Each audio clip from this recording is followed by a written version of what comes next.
This episode is supported by FX's The Shards, a seductive drama from executive producer Ryan Murphy.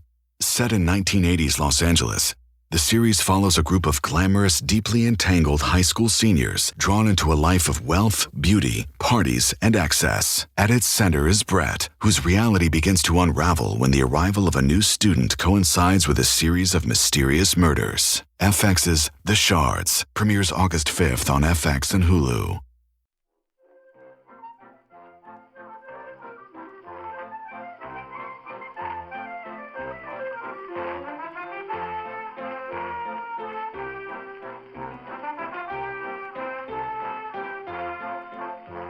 Hi, it's John.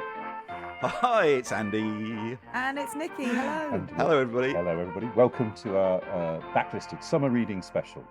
What's going to happen? What's going to happen, Nikki? Well, we've each brought 2 books to the table, which we think you might enjoy this summer. And we're going to talk about how excited we are about them. This is a show that is always very popular with our audience every year, which is why we've decided to come back and interrupt our hiatus. Our backlisted sabbatical to come and just what do are one. hiati for if they're not for interruption? So here we are. Also, this explains why this is a slightly different format for summer reading than in previous years. In the old days, we used to do summer reading at the end of summer as a kind of update on what we had read. But this is in time for summer and is based on the fact that we've actually got a bit more time this year. Well, some of us have to read what we like. So buckle up. And it is going indeed to be a bumpy ride. It is, at least it feels like an endless summer, doesn't it? It already feels like we're into Yeah. the third heat wave of the summer. I know. Yeah. No more talk about heat waves, please. I hear it brings on more. Yeah. I'm just going to quickly plug what's been happening on the Patreon. Yep. We had a chat this week in our Booker Prize book club so we had a really interesting discussion with lots of patrons present about Midnight's Children by Salman Rushdie. Next month, we will be going back to 1975 and the prize-winning book Heat and Dust by Ruth Prabhu-Jabvala. If you'd like to join us for that, it's happening on the 10th of August. So get across to www.patreon.com/backlisted, where you can sign up to join us for that. We've also got an episode coming up of Backlisted Readers, where our lovely patrons join us and bring a book with them. And the next episode is on Truman Capote and Other Voices, Other Rooms. Amazing. And I owe a great debt to our friend Val for bringing us into Capote world. Great. And me into the TV series Capote versus the Swans, which we don't have time to talk about today, but nevertheless, that's been a good part of the summer already. I also owe a debt to Val. She had chosen Other Rooms, Other Voices, but I thought she'd chosen In Cold Blood. So I ended up reading 2 Truman Capote books to prepare for that show, which I'm very pleased about because they're both great. What joy. Hashtag never enough Capote. Never enough Capote. Right, Andy, what books are we going to talk about today? Okay. I'm enjoying this. If we sound a bit jolly and on point, it's because our producer, Nicky Birch, is quite rightly enforcing a timing rule today. Crack on. Crack on. Ding, Bing, ding, bing, ding. bing. So, if you listen over the next hour, but no more, you will hear us talking about the following books: The Matchbox Girl by Alice Jolly, Boulder by Eva Baltasar, The Gilt Kid by James Curtis, As I Walked Out One Midsummer Morning by Laurie Lee, Flashlight by Susan Choi. You sound like you're reading the top 10 there. I know. And in at number 6. And once again, at number 1. We will land at near the end of the show on The Palm House, which is the new novel by Gwendoline Riley. So That we've all read. we have all read. Right, stick around, everybody, for the next 55 minutes and counting. Please, let's go first. John, what have you been reading this year so far? Okay, I'm very pleased to talk about, on this summer reading special, a relatively new book published earlier this year, The Matchbox Girl by Alice Jolly, published by Bloomsbury. And I think I'm delighted to say It has just been awarded the Walter Scott Historical Prize for Historical Fiction, which I'm thrilled about. I'm thrilled for two reasons. One, because I think it's a brilliant book, and two, because for a long time I published Alice Jolly, and I think she's obviously been a guest on the show. I think she's one of the most interesting writers out there. And What was her last novel called? Her last novel was called Mary Ann Sate, Imbecile. That was a wonderful, which is a wonderful wonderful book, and it was runner-up for the Rathbone Folio Prize. And before that, she wrote an amazing memoir called Dead Babies in Seaside Towns, which won the Penn Ackley Prize and an O. Henry Prize. But I think it'd be fair to say that she's never quite got the audience that I think she deserves, and I hope that winning the Walter Scott will help. And obviously the team at Bloomsbury, I think, are doing a great job. Just the Walter Scott Prize comes attached with a generous bequest, doesn't it? Isn't it one of the more financially rewarding prizes? It's quite a big chunk of cash. Jolly Alice. Hooray! What's the book about? I'll be absolutely honest. It's probably not the subject that most people would choose as a beach read. But we don't have to rehearse that tired, sad old argument year in, year out about beech trees.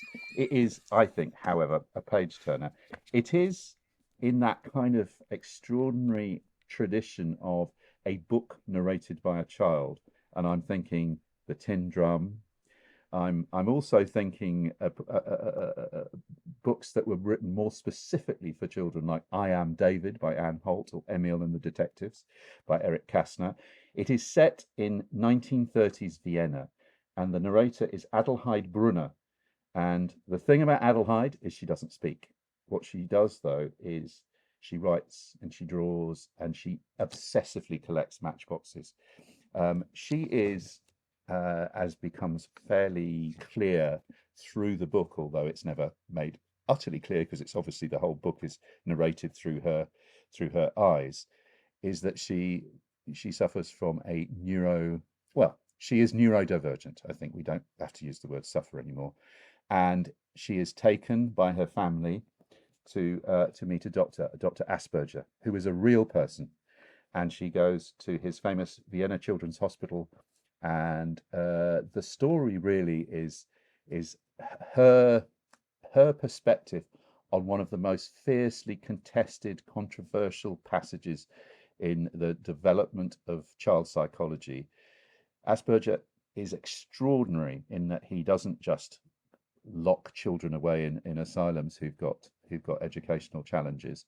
He watches, observes, talks to them, listens to them, and develops a way of unlocking their potential, which is great. Which is why a particular form of autistic spectrum disorder, as it's now called, although disorder again is a word that's fiercely contested, is called, well, used to be called Asperger's syndrome. It's no longer called Asperger's syndrome because what was discovered is that Dr. Asperger, rightly or wrongly, completely wrongly, consigned to certain death a number of the children he was dealing with. Once the Nazis took over the hospital, they were, as you know, people that were seen to be enfeebled with mental disabilities, as the Nazis would say, were condemned to death, and that happened to a lot of children under his care. Exactly how many under what circumstances are still contested. I just love what she does with history in the same way that with Mary Ann Sate, she takes, as it were, one of the servants that would be working in a house of a George Eliot novel or a Thomas Hardy novel and tells their story. What she does here is she tells the story from within the Children's Hospital in Vienna, because we'll never know the truth. Does it go through up to the war? Does it have... right through and out the other side? Wow. So Wow. I know. Can I say it's one of the most beautiful and uplifting books I've read? So there is that, but there is darkness in it. But none of it is particularly, there is nothing egregious or gratuitous about the way she writes. She tells Adelheid's story. Shall I read a very quick couple of paragraphs from the beginning of it? Yeah. One of the things she does is a lot of Adelheid's writing, things are capitalized, so you've got to put up with that. Some people don't like that, but I think it's brilliant. After my death, how you read my book. So just putting that out there. No spoilers. This is from the very beginning of the book. History is not history when it's happening. Do you understand? I hope you are listening. No, you cannot ask questions. You can be sure that I will construct this historical record most accurately. I know because I lived through those wartime days. I saw it all and I recorded every detail in a most meticulous manner. Yet sadly, my notebooks were destroyed. However, I recreate them here with absolute accuracy. You might like to know my name. People prefer stories which are personal. My name is Adelheid Brunner, although they often call me the Matchbox Girl. Please understand, I write for you now from my posthumous life, where most happily I have access to many documents such as government papers, newspaper reports, medical files. This information I may now view as from a high tower, seeing all, such information being clearly labelled within this book. Yet I must also write this story as it materialised, not saying with the benefit of hindsight, etc., etc. And so it goes on. It's honestly, it's called The Matchbox Girl, Alice Jolly, and I think it's her finest book yet. Okay. Now, at the end of each of these books, we know that people listening need to know certain hard facts. So I'm going to ask each of us 3 questions. John, Yep. It's called The Matchbox Girl by Alice Joy. How many pages is it, please? It is 406 pages long. Is it out in paperback? It is not yet out in paperback. It is. Okay, that was my second question, Nikki. You've read my mind as ever. How long is it? Is it out in hardback or paperback? And finally, if not a beach, where would be the ideal spot to read this novel? Sitting in a cool shade with a glass of chilled Riesling, because it is deeply involving. All right. Deeply involving. All right. I just want to know the answer to the question. That's what we got here. So it's nearly 500 pages. It's a hardback, and you should read it in the shade with a glass of Riesling. Perfect. And it's got Nazis in it. Right. Reading with Riesling. That's got to be another recommendation. Right. Let us move on to Nikki. Nikki, what have you been reading hang this on. year? Stop. Hold the news. The paperback is released on July the 16th. That's next week. Sorry, I've just seen that. Yes. Okay. Well, listen, everybody. Big news. If you're It's going no on shorter, holiday, but it is in paperback. if you're going on holiday to a shady grove with a bottle of wine in your backpack, then you can also fit this in because it's coming out in paperback next week. Okay, Nikki. Can I answer your questions first? Yes. About the next book. The book is called Boulder by Eva Baltasar. How many pages is it? It's a novella. So I'm just checking the pages. 105. All right. The very popular at the moment short book. Short book. Is it a hardback or a paperback? It is a paperback. And I suggest it being so short, you can read it in between things. You could just slip it in. You could read it like while you're waiting for a coach somewhere or to get a train. It's a very easy. Right. Okay. If not to read it on holiday, you could read it in transit. You could read it in transit. It's so good. Perfect. If you want a book just to go, that journey, I'll just read it there. So that's nice. At the airport, you could smash through a whole book. So this is a book that was originally published in Catalan in 2020. It's shortlisted for the 23 International Booker Prize. And Eva Baltasar is a poet, but this is her second novella. So she's done, I think the first one was called Permafrost. And I think it's part of a series of exploring the inner world of different women, all in the first person. Now, I say that because I remember when we interviewed, we had a show with Philip Pullman. And I don't know if you remember, the thing that really struck with me is he said, I hate first person books. When I open them and I see it's first person, I throw them away. Okay. And I have to say, generally, I feel like that too, because I feel. Do you? And I was thinking about that with Midnight's Children, because a lot of that's first person. But it sometimes can feel a bit YA for me. Do you know what I mean? Really? It can do. Yeah. Well, Tristram Shandy? Well, I haven't read that, so that helps. So maybe you need to. Everyone can recommend me good first. Carry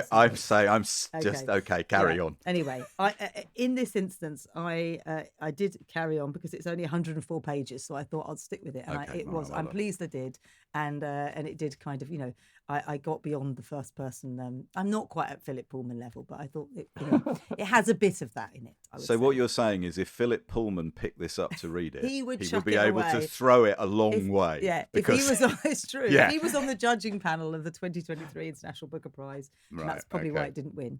Yeah. But so the reason I picked it up is I'd just been to Iceland for a holiday, Right. and this was in the Iceland section of the Daunt's bookshop that I went to, and so I thought, oh great, it's slim, it's set in Iceland, but actually, what it is really is.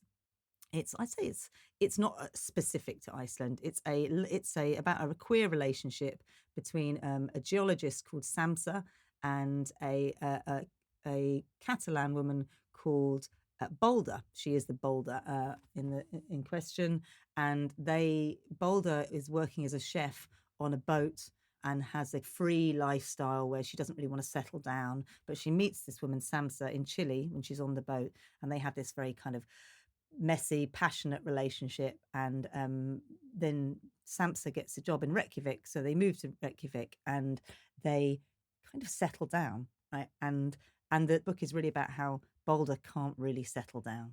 She doesn't really have it in her to settle down, and Samsa wants to have a child, and it's sort of like a kind of messy relationship exploring life when one person doesn't really want to do the traditional thing. It's a quick, easy, poetic, because she's a poet. The writing's very beautiful. Did you read it en route to or from Iceland? I actually read it in the camper van that I was staying in Iceland. So you were in transit when you I read was it. in That's transit. good. Yeah. Good. I'd say it's not Sounds a book good. I'm going to be talking about for the rest of my life, but it is a book that I'm very glad I've read. How's that? Yeah. That's very good. For the rest of my life. That's a new category that we ought to really preserve. That is this an all your life book? Yeah, I like it. It's not an all your life book, but it's a book to savor the sentence by sentence. And I would read it, but actually I think that we got lots to crack through. So if you want to have a short burst of something beautifully written about kind of love, desire, identity, that kind of thing, I think you'll enjoy it. All right, so that is Boulder by Eva Baltasar, and you've answered my questions. So let me now push on to my first book. A lot of people ask me, Andy, how do you find books to read? Where do you get recommendations from? And this Andy, is a good where example do you of get it. books to read? How do I find them? Thanks, Nick. Well, it's a good example here. A novel called The Gilt Kid by James Curtis, which was published nearly 100 years ago, and is available right now, and has been available for about the last 15 years, in fact, from London Books Classic. So it's easy to come by. You can order it direct from them or from wherever you get your books. And I found it because the lovely Claypipe Records label, which is one of my favourites, put out a mini CD in an edition of 100 copies of Angel Pavements by D. Rothon, which is music inspired by London novels from the 1920s, 30s and 40s. Superb. By the likes of Patrick Hamilton, who we've covered We know well. on Backlisted, and James Curtis, it said in the sleeve notes. And I thought, I haven't heard of James Curtis. Right, there's my recommendation, because I love the music. So I thought, okay, I'll give this a go. Oh my goodness! All I'm going to do, if this is your sort of thing, this is the sort of thing for you. I'm just going to read you the opening few paragraphs. I think everyone listening to this will immediately know what kind of book they will be letting themselves in for. The room. Pale grey light filtered through the lace curtains into a dingy, furnished room. On the back of a Windsor chair hung a coat. The wash basin was full of dirty water, and by the bed stood a slop pail, on the top of which floated a few rapidly disintegrating cigarette butts. On the bed itself lay a young man. His hands were interlaced behind his head, and through his half-shut eyes he was staring up at a patch on the ceiling where the plaster, in falling away, had left the beams exposed. His body was inert, resting, relaxed. The front of his blue shirt was soiled with fallen cigarette ash, and the armpits were dark with patches of sweat. From outside in the street came the sounds of the boys calling the evening papers and the steady tramp of homeward-bound wage slaves. The light, high-heeled taps from the shop girls' feet mingling with the heavier, tireder tramp of the men. A knot of children were wrangling at the corner. The sound of a motor horn drifted in. The man thought idly. That horn was blown by a green-badged taxi driver. There was nothing remarkable about the deduction. He had recognised the pitch of the horn and knew that all London taxi drivers wore green badges dangling on their coats. There were a lot of taxis in the quiet streets and squares behind Victoria. He picked up the book that was lying beside him on the soiled counterpane and began to read. Lovely, like that. lovely. Yeah, very good. That's my kind of holiday, everybody. And Andy, Now, yes, ask the questions, Nikki. is it available in paperback? No, it's a hardback, but it's at least if you buy it new. But it is a very bargain, £10 hardback and quite light to carry around. And Andy, how long is it? It is 237 pages Well, that seems very reasonable. with an excellent introduction and afterword. And where might be the ideal location to read this book? Oh, I think we've heard it there, haven't we? Dingy. In a 1930s dingy bedsit, fag ash all over the counterpane, on a very hot day, staying out of the sunshine. It's really gripping as a piece of classic left-wing social realist, condition of the working classes novel, while at the same time being unputdownably fun. It's full of 30s slang and social archetypes and just a really lively, energetic book that's 100 years old. So there we are. The Gilt Kid by James Curtis, published by London Books Classics. When we come back, we will be heading into the heart of lightness in the countryside with another book from John Mitchinson. So join us in a minute. Plan B is a backup birth control option that's there for you when things don't go according to plan. It specifically works after unprotected sex and before pregnancy occurs by temporarily delaying ovulation. Plan B is available nationwide at all major retailers and through delivery apps like DoorDash. No ID, prescription, or age requirement. It's the #1 OBGYN recommended brand of emergency contraception, and it won't impact your future fertility. That's freedom to be. Use as directed. Welcome back. In this half of the Backlisted Summer Reading 2026 special, we will be talking about Laurie Lee's As I Walked Out One Midsummer Morning, Flashlight by Susan Choi, and The Palm House by Gwendoline Riley. And just before the break, we were in the heart of the metropolis. John, where are we now? We are in 1930s, it's still in the 1930s, but in a different part of Europe altogether. This is the remarkable, and yes, it is a first-person narrative. I'm sorry to say, but it's a memoir rather than a Chuck novel. it out. Oh, that's fine. It's a memoir rather memoir's than a novel. allowed. Okay. Laurie Lee, famous obviously for Siding with Rosie, a great and I still think slightly misunderstood book because it was on the sort of O-level reading list for many, many years, but it's a much darker and more complicated book than I think people give it credit for. What happens after Siding with Rosie? The 19-year-old Laurie Lee walks out of the village of Slad, where that book is set, to basically, with a violin under his arm, and a stick of hazel in his hand, he walks to Southampton because he wants to see the sea. He's never seen the sea before. And actually, one of the lovely things about this book is not just as you discover, he ends up in Spain, but it's not just Spain, but it's also London and the south of England, from the point of view of somebody who is living an itinerant life, sleeping in fields. And there's an extraordinary scene where he talks about the lanes are full of people walking, unemployed people just walking and living. And he takes up with an extraordinary tramp called Alf, who's a proper professional gentleman of the road, whose name is Alf and calls everybody else Alf. And he takes pity on what he can see is the 19-year-old Laurie Lee, who's hopeless, and gives him a billy can so he can make disgusting food and tea from. Anyway, he ends up in London. He ends up working in restaurants, and then basically the landlord employs a prostitute in the rooms above him, and he decides he can't stand it anymore. So he decides, where can I go? And he hears that he has one. Please, can I have a glass of water? Is the one foreign language phrase in a foreign language he knows, which happens to be in Spanish, which he picked up from a book when he was a child. So he decides to go to Spain. He gets on a boat, ends up in Vigo, and really the book is his journey down through Spain, Madrid, right down to Cadiz and along the coast of southern Spain, when that is almost unimaginable poverty.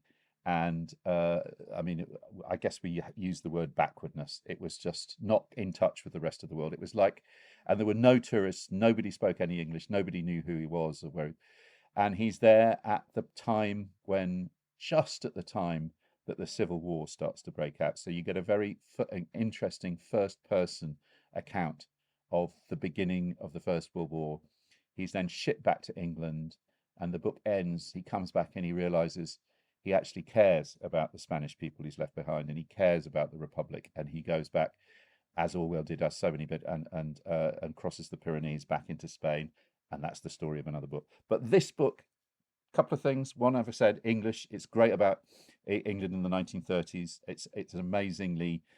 He's a poet, obviously. The language all the way through is continually arresting. But also, it's an extraordinary portrait of Spain pre-Franco. I'm going to read you a tiny little bit, which seems to me to work given the current weather we've got. This is what happened. He's in the middle of Spain and he's hot. The violence of the heat seemed to bruise the whole earth and turn its crust into one huge scar. One's blood dried up and all juices vanished. The sun struck upwards, sideways and down, while the wheat went buckling across the fields like a solid sheet of copper. I kept on walking because there was no shade to hide in, and because it seemed to be the only way to agitate the air around me. I began to forget what I was doing on the road at all. I walked on as though keeping a vow, till I was conscious only of the hot red dust grinding like pepper between my toes. By mid-morning, I was in a state of developing madness, possessed by pounding deliriums of thirst, my brain running and reeling through all the usual obsessions that are said to accompany the man in the desert. Fantasies of water rose up and wrapped me in cool, wet leaves, or pressed the thought of cucumber peel across my stinging eyes and filled my mouth with dripping moss. I began to drink monsoons and winter mists, to lick at the first fat drops of thunder, to lie down naked on deep-sea sponges and rub my lips against the scales of fish. I saw the steamy, damp-uddered cows of home planting their pink lily mouths in the brook, then standing knee-deep among dragonflies, whipping the reeds with their tasseled tails. Images bubbled up green from valleys of shining rain and fields of storm-crushed grass, with streams running down from lime-cold hills into the buttery swamps of flowers. I heard my mother again in her summer kitchen splashing water on garden salads, heard the gulping gush of the garden pump and swans' wings beating the lake. The rest of the day was a blur. I remember seeing the spire of a church rising from the plain like the jet of a fountain. Then there was a shower of eucalyptus trees brushing against a roadside tavern, and I was at a bar calling for bottles of pop. I love the sound of that. That sounds brilliant. It's a great summer read, and it's a lovely book. Laurie Lee is a writer whose status I find endlessly interesting. Yeah, me too. Because if I said to you now, here in 2026, Laurie Lee, what was he? Was he a novelist or a memoirist or a poet or Yeah. And why should we read him now? I'm not against reading him now. I just think He's never come up on Backlisted, has he? no. And he was so popular and is a really good writer, and yet I don't understand in my own head where he fits. Yeah, well, it's interesting, I think, because he's not as Gerald Brennan, another Englishman who went to Spain. He doesn't have that Bloomsbury connection. He was his own invention, I suppose. Cider with Rosie. The interesting thing about this book, although it's set in the 1930s, it was published, this is the first edition, by Deutsch in 1969. Okay. So it's very much kind of recollection in, and I think It's Norman Lewis, but Yeah. But Cider with easier. Rosie is like in the canon, right? That's like the books that's one of the books that people Well, feel like they have I think to it have has read. been in the canon. I think it's dropped from the You syllabus think? now. Yeah, I think it's. was it in the syllabus for It was years? in I the bet syllabus was, for a wasn't long, it? long Yeah, time, and okay. it's, as I say, that's a much darker, more interesting book than it appears. Some really violent stuff in there. It's not the bucolic vision that people sometimes like to think it is. And neither, I have to say, is this book. This is a much darker, more interesting book about being young and finding yourself in a completely alien environment. But it's also, and I like, I love Gerald Brennan, as you know, and The Spanish Labyrinth, I think, is the best book about the origins of the Civil War. This is also really, really good, with homage to Catalonia. I think all of those books can be read. He's a sort of zeitgeisty writer for the 1930s, Laurie Lee. Why you would read him now, I don't know. Well, if you're on holiday going to Spain, surely you're going on a holiday to Barcelona. All right, come on, let's get the question. Come on, this is where. Let's get the questions out the way. Let's do it. Okay. How many pages is it, John? It is 252 pages. Well, that sounds reasonable. The paperback, a Penguin Modern Classic. There is, of course, a Robert Macfarlane introduction, which is a very good introduction. He says the very fair thing, which is, if Cider with Rosie is a book that makes you think, oh, I just want to stay in the same place and write about the same place and understand it. Quite true. This is a book about, oh, I just want to get up one morning and walk and walk and walk and have no plan and rules about that. So if not on a beach, would you read it whilst tramping the lanes of Suffolk? I think exactly that. I think what you want is you want to have it in your back pocket, a dog-eared second-hand paperback that you pull out when you're sleeping under the stars, as we all do. Every weekend. And dodging it's wild never dogs. Been more it's never been more possible actually, but yes, okay. It's a genuine classic, I think. All right, but also I recently went to Paris and I was reminded of when I went to Paris in the 1980s, before the internet, before the Eurostar, and while France was still set on retaining French culture and not allowing Anglophone influences such as the United States and pop music, The Weeknd and all that stuff. I was reminded what it was like to, I mean, you talk about a vanished world where nobody spoke English, or you didn't have a Google Translate thing to just help you ask something. Yeah. And when we did Norman Lewis on the main show, I remember thinking that. And while you were talking, John, I was thinking, honestly, how would... Nikki, you've just been to Iceland. Would you have cared to have been in Iceland not knowing a word of Icelandic and with nobody able to speak English? No, it would have been very, very challenging. In fact, I sat on the plane coming back next to an elderly couple who spoke Urdu and no English and no Icelandic. And they managed to explain to me that they were going to Pakistan, but they had to spend the night. They were going via Edinburgh. Basically, it was all done by pointing. And it was absolutely, because you got no internet on the plane as well. Do you know what I mean? So I also thought, this is so hard. This is so hard because you've got to get off. You've got to get off at Heathrow, which is a huge airport. There's so much difficulty even just getting to where you need to get to if you have no language understanding. If there is no, we just assume as English people, don't we, that everyone can speak English and that's okay, Jack. But life must have been very, very different. But it's not even that, right? That's classic US English arrogance. But it's the thought of not having any means of accessing anything that strikes me as really that's revolutionary. What I was worried about this couple. I was worried about them in fear. I was like, how are you going to manage this without, and you're right. If I'd have gone to Iceland and not been able to speak and communicate, I probably would have been, you might have found yourself, striking up more relationships with people because you're having to kind of, communicate. I remember when I was in France as a teenager and I had a beautiful little summer romance with a boy who we just sort of pointed at the sun, soleil. giggles, because there wasn't much more. There wasn't much more that we could do apart from snog and the 5 words that we had in common. It was wonderful. So maybe there's beauty in that too. When I was when I lived in France in my late teens, I just found it really boring, not being able to communicate at my normal high witty standards, and only being able to point at the sun and go, "Oh, soleil." That's we say, "Où est le bar?" Yeah. So John, did you read it and feel the Arcadia we have lost forever, or did you read it and feel I'm glad I could go with a phrase book in my back pocket? I do actually feel, what I did feel was, we have created this monster which is tourism, which is destroying. Because I'm thinking, there's this massive anti-tourist thing now in Spain and other countries, because the tourism which is bringing a lot of money into the country is also destroying everything. Is their economies are sort of being destroyed because everybody is now renting stuff out as Airbnbs. It struck me that it's not that long ago. The 1930s is it's a century ago, isn't it? Not quite a century ago. And I mean, but the change that has happened, that Spain is absolutely, I mean, I think you can still probably, maybe in bits of the Carpathian Mountains or something that countries where tourists don't go to, you might find some of that. But it made me think.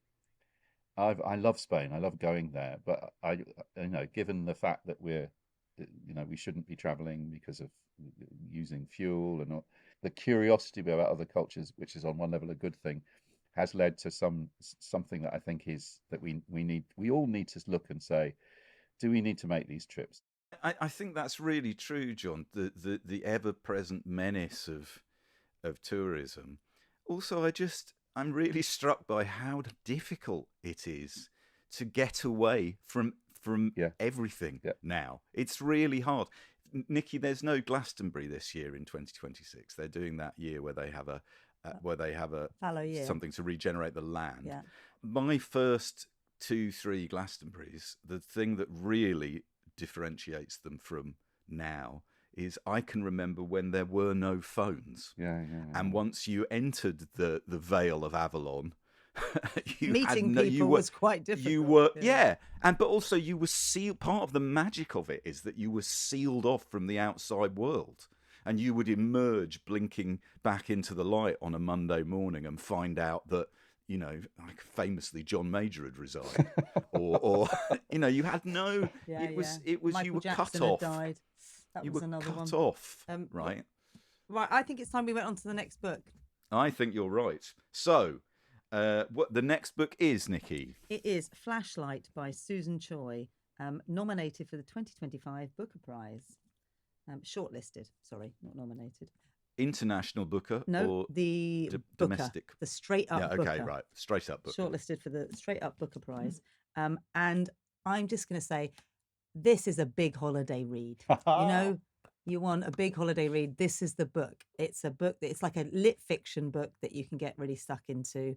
It was published in 2025, and it's one of those kind of big, ambitious literary novels that you see in all bookshops. And if you want to have a kind of big family saga, it's great. It began life as a short story, but she adapted it into I'm going to give you the pages already. Sorry, I'm jumping the gun, Andy, with the question. 450 pages of a book. Oh, okay. Susan Choi has got an impressive record. She's American, Korean. She was a Pulitzer finalist and shortlisted for lots of other prizes. So I'm going to tell you a little bit about the book. It opens with this quite unforgettable scene. It's set in 1978. And there's this 10-year-old Louisa. She's walking on a beach in Japan with her father, who's called Sirk Kang. And he's this kind of awkward, gifted guy. He's very protective of her. And he can't swim. That's emphasised. He's carrying a flashlight, as in the name of the book, in one hand and holding her hand in the other. And then very quickly, the next chapter jumps to the following morning. Louisa is found unconscious on a beach and he's disappeared. And everyone assumes he's drowned. Nice. And that's the sort of premise. And then it goes back to detail his life in Japan. He's a Korean emigre in Japan, and his wife, Louisa's mum, Anne, who's an American woman who has another child when she's very young, Louisa's brother, Toby, who's this quite mad kind of guru hippie guy, he's a brilliant character. And then she gets together with Cirque and they go to Japan. He's an academic and he goes back to Japan for a year and then he goes missing. So actually what it does is it goes through their life when he goes missing and then it goes above and beyond. And it ends up being about North Koreans, the emigre experience of North Koreans in Japan, ethnic Koreans who lived in Japan. And then in the war, a lot of them were either went back to North Korea, they were sort of repatriated either back to North Korea, or in this case, and this is giving a bit of a spoiler away, some of them were kidnapped by North Koreans. If, like me, you weren't aware of this, it unlocks a kind of an area of history which is really fascinating. It's all about, living in North Korea through the 80s and 90s and what that was like, and then all the families that kind of, family implications of this, and what it's like, obviously, to have a loss of a parent. And now Louisa's mum, Anne, is quite unwell. She has MS, and so Louisa isn't a particularly, she's quite an angry child and later adult, she having grown up in this kind of difficult situation. So there's lots of characters in there who are complicated, and the history has sort of shaped their individual lives, and not always a kind of beautiful way. It's about migration, it's about displacement, it's about kind of loss, but it does that thing really well where it has all these different characters, very interesting historical setting, wraps it all up well at the end. It's kind of globe spanning. It's just like a really good, it's a really good sort of summer read where you feel like, well written, satisfying. Satisfying. I've got a question for you, Nikki. You strike me as a reader who doesn't need, it would be wrong to say that you need, but you do like something where, what I've noticed, you like it when you're getting information, yes. right? Correct. Then where you're learning something or you're finding something out that you didn't previously know about. Yes. So it fiction doesn't have to be useful, but it's helpful to your enjoyment if you can feel it I has think some that's true. utility. I think that's absolutely true. And I read this and thought it was, I really, really enjoyed it. I liked learning about it. And then a friend of mine, Kate Pullinger, author. Oh, yeah. She said she found this a very Americanized stance on what happened during that time. And I thought, okay, that's fair. And she said, there are other books that from perhaps a Korean or Japanese perspective that deal with this, she would say, better. And I think to Susan Choi's credit, at the back of the book, she lists a lot of these books, right? So she lists loads of books that you could read if you want to find out more about what happened during that time. And it did make me want to instantly look them all up and think, okay, I want to read more about this. That's good. Okay, I want to know, in addition to its 450 pages, is it a hardback or a paperback at the moment? It's available in paperback right now, ready for your summer read. And I would suggest the place to read this is on the beach. Yeah. No, we can't. So the question was not if not the beach. Where? Okay, Where okay. on the beach? Okay. If not the beach. Okay. And you've already used up your transit voucher, right? This is the one where you start it in the bedroom in the morning while somebody else is making breakfast, and then you go, I just want to read the next chapter, so maybe I'll take it by the pool, and then maybe I'll do another few chapters later, because why not? So I think it's one that you'll just secretly squirrel yourself away to read for the next couple of days. Okay. All right. Thank you, Nikki. That's excellent. And if you've John? I was going to say, if you've not read Susan Choi before, who might you? I mean, she doesn't sound like she's very like the other hot Asian American writers like Hanya Yanagihara or Katie Kitamura. I think it's more like a sort of Jonathan Franzen, or a sort of like, do you know what I mean? A sort of turn of the century sort of big scope book. There's a writer I like who isn't Asian American, but Lauren Groff does that kind of big. It doesn't sound like it's sort of Michael Chabon. It trusts its own narrative and its characters and its plot to deliver. Yeah. And the character it is, and it tells, as I said, it tells it from all different characters' perspectives. I think the Guardian said it felt like it could have been published in the early 2000s because it had that sort of scale and scope. And indeed, she's written. I mean, she was around in the early 2000s when she was writing. I think American Woman was published long. That must have been 2002, 2003. I've never read her. She's always just on the edge of my, I have, and obviously we've had Jennifer Egan on the Jennifer show. Egan quotes on the back of the book Yeah. how much she likes her. Instantly bewitching, says Jennifer Egan. Susan Choi's fictional investigation reveals the writer at the height of her spectacular powers. Eleanor Catton likes it as well. So yeah. Interesting. Okay. Good. Right, And last so, book. so Dun, now dun, we dun, head dun. now we head into the terminal velocity of this episode. I am very, very quickly, because I said I would, in the space of about 30 seconds, going to drop a few other recommendations. There's a new Willie Vlortin novel out called The Left and the Lucky. If you like Willie Vlortin, this might be his best book, and I commend that to you wholeheartedly. I would also like to mention Alan Moore's The Great When, which is out now in paperback, the first of his Long London Quintet. The second volume is also out now. It's called I Hear a New World, and he's finished writing the third volume, which will probably be called Blow Away Dandelion, and he seems to be taking as his subject the relationship between magic and British society from the 1940s through to the millennium. And I found the first volume both frustrating and magnificent, which is what I expect from Alan Moore, and it's beginning to pick up plaudits from the likes of Susanna Clarke now. Right, so I think Alan Moore's transition from comic books into novels is a happening thing, and I again, you don't need to like Alan Moore to begin to pick up the threads of this. It's a really exciting project. And thirdly and finally, in my quick recommendations, there is an incredible book out now, book called Gary Stewart, I Am From the Honky Tonks, by Jimmy McDonough, which I am to Andy's. You can trust Andy on these things. Andy's telling you this is going to win all the prizes for music books next year. Great. Jimmy McDonough is famously the author of Shaky, Neil Young's biography. This will be his final biography of a musician, probably his final book.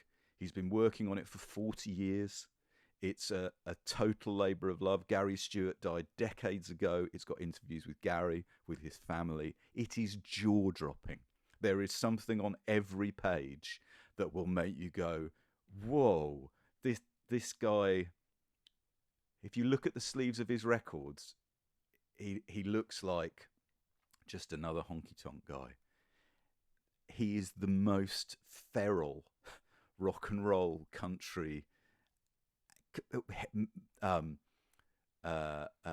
Beverly Hillbillies meets Charles Manson. I've rarely read a book that I've enjoyed so entirely about somebody about whom I knew nothing. So it's called Gary Stewart, I Am From the Honky Tonks by Jimmy McDonough. Brilliant. And that brings us to... Go. Tell us about the Palm House, Andy. Get the questions out the way. Okay, Andy, is this book in paperback or hardback? It's currently just a hardback. But how long is it? It's a little over 200 pages. You can read it, and indeed we all have read it, or reread it in a couple of hours. And Andy, finally, where would be a good place to read this book? You should read The Palm House by Gwendoline Riley, as how she's spending her summer, which is following Morrissey round and going to Morrissey gigs. Or alternatively, you should read it in a palm house. I'm very fortunate. I live within walking distance of the Palm House in Sefton Park. Or you should read it hunched over a pint of beer in an East London pub. This is with crisps. You will know, Sharing listeners, crisps. if you're regular listeners, we are great fans of Gwendoline Riley on Backlisted. Here's the blurb about this one. Laura Miller and Edmund Putnam have been friends for a long time. Theirs is a happy meeting of minds, with long evenings spent huddled in an ancient pub by the Thames, where they share office gossip, reflect on their teenage passions, and lament the state of the world. A novel of enduring friendships and small mercies is how it's described. I mean, one of the things I love about Gwendoline Riley's novel is how hard it is to tell anybody what they're about. I mean, I think we've all read this, haven't we? We have. And I'm going to read one very little brief section which made me laugh and laugh and laugh. This is a thing that people don't say enough about Gwendoline Riley's work, which is that How she funny is it is, tremendously funny I agree. when she's not being tremendously dark, and even at the same time. So this is set around a magazine with the title Sequence, with a new editor whose name is Simon Halfpenny. And any resemblance to a particular British literary supplements is, of course, entirely coincidental. The new editor went by Shove. His given name was Simon Halfpenny. But as he told each member of staff at Sequence, and some of them he had to tell more than once, no one called him Simon. It was Shove. Yes, Shove. He was 30-ish. He had been managing editor of a sports title. The board had moved him across. At his first editorial meeting, Shove, I'll use Shove, said that what he'd like to do was turn Sequence into the New Yorker. A sort of London version of the New Yorker, he explained.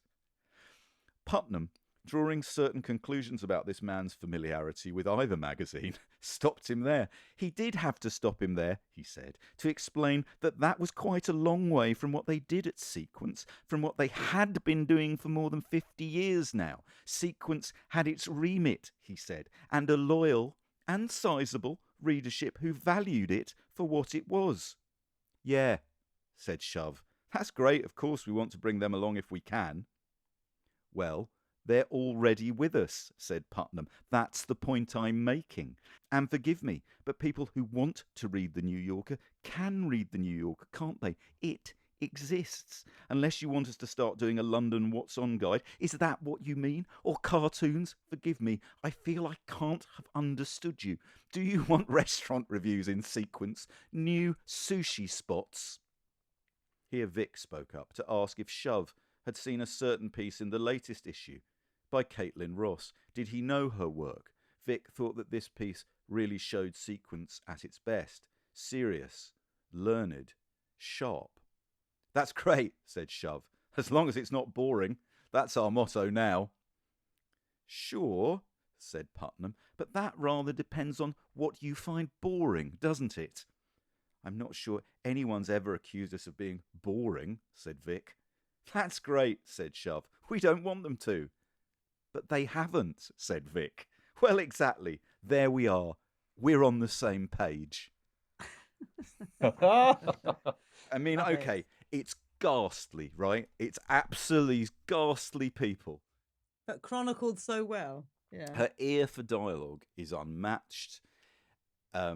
She is capable of leaving huge spaces in particular phrases. I was thinking there there's a paragraph. He was 30-ish.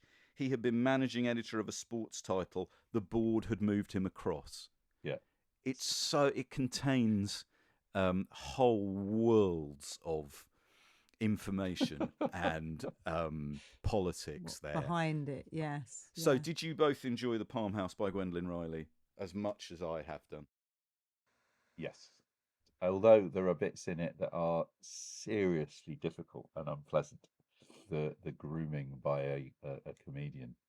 But somehow the writing is so good, her control is so complete that she takes you to places that you don't want to go in a sort of effortless way. And although, as you say, Andy, what's it about in the end? It's about everything and nothing, and like all the great novels. I mean, she's got a real. I think she's got a real extraordinary talent, She makes you look at the world in a Gwendoline Riley way, particularly when it's to do with, as she skewers so brilliantly, the pretensions of the literary world.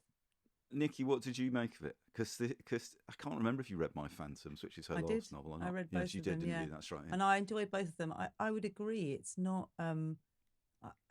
It's more than the whole of the book.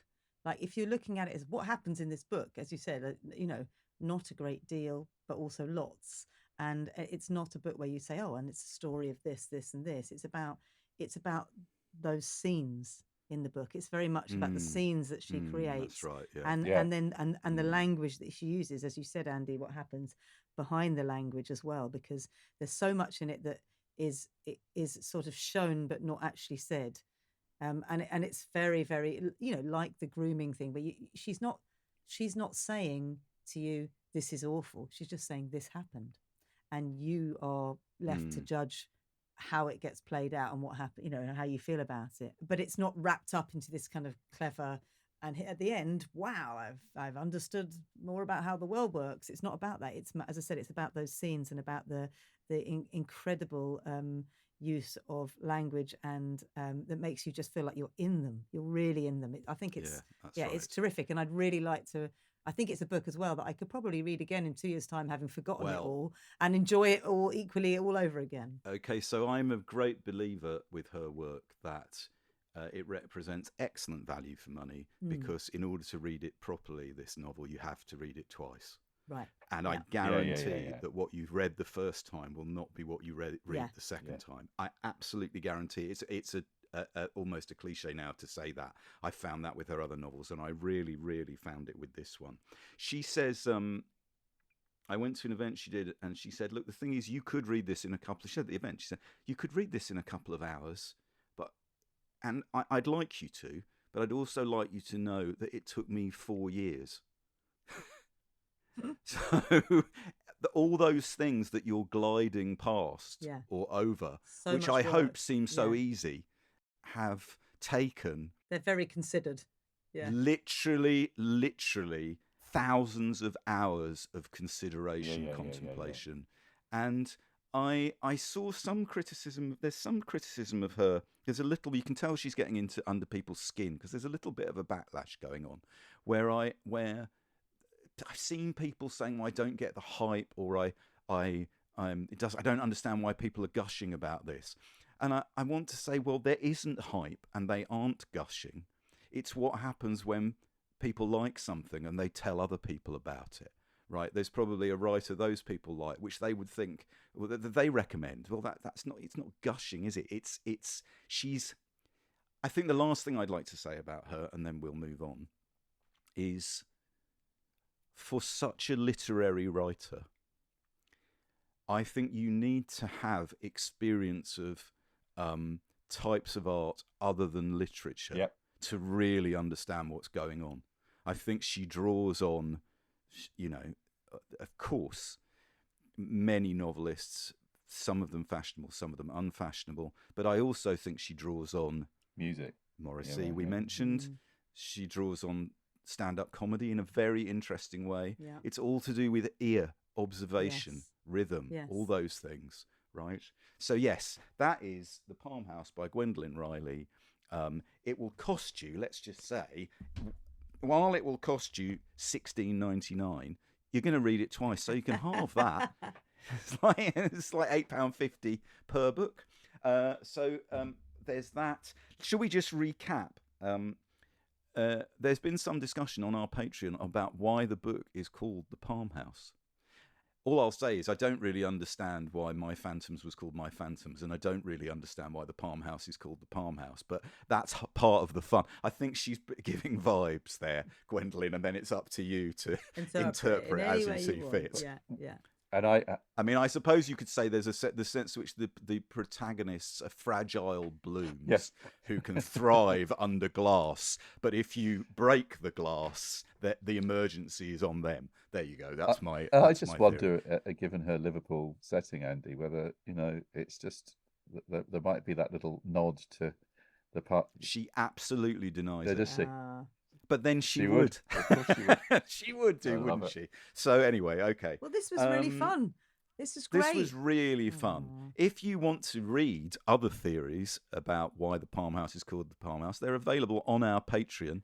And we've outsourced them to our dear listeners to come up with various reasons why. There's a fantastic community there of people who do love chatting about books. So if you're a bookish person and you'd like to have more shows from us, there's loads. As I said, there's our Booker Prize winning every month. We read a book from the Booker Prize, and then we have the Patreon readers show. So there's loads of extra shows on there. So you got Rushdie. Yeah. You got Capote. Jabvala. Yeah. You've got Capote. It's popping out all over It's at the popping. Patreon. It's That's popping what on the we're saying. Patreon. So go to patreon.com/backlisted. Well, enjoy wherever and however you spend your summer, and however long you take to read things, and whether you read them in hardback, paperback, Or audiobook, ebook, scroll, whatever. Braille. It's Braille, yes. Of course, it's all available. We hope you have an excellent summer, and we hope you have enjoyed this show. Any last message to listeners from my colleagues? Just enjoy. Keep cool. Keep cool. reading. Ouch. See you guys. Thanks, Nikki. See you next time. Bye, everybody. Bye. Bye. Bye. Oh, well, that was quite good. That was fun.